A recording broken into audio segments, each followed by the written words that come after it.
I would like to share with you what I think is a beautiful end of the story. It was not even inside the book because it came out after. But what I mentioned in the book too is those guys, when they saved the books, they made a point of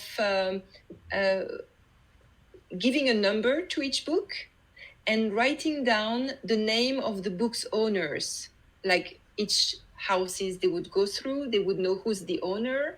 And for them was so important. They didn't want to be seen as thieves, but as savers. So they put each owner's name on each book with the dream of giving back the books to those guys once the war is over. And what happened is when they had to evacuate the city of Daraya in 24 hours in August of 2015, they were allowed only to live with one bag for each guy. So some of them put a few books inside their bags. And so they managed to save some of those few books.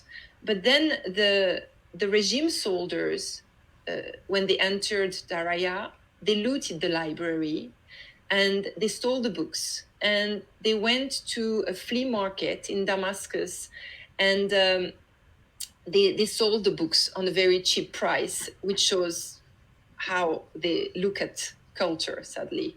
But then what happened is some of the friends of those guys in Daraya bought the books and they found the names of the owners on the first page of the books. And what they did is they desperately looked for the owners. Many of them sadly have passed away, and some of them are still now, as we are talking, in jail. They are in prison. But some of them are living in exile outside of the country.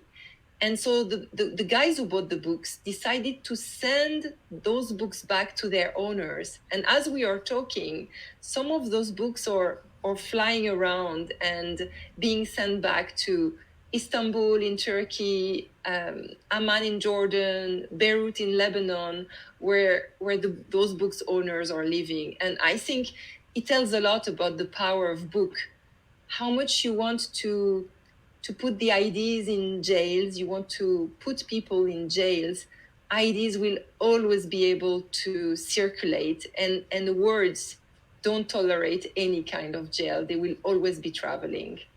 That's so beautiful to hear that. There are weapons of mass instruction indeed.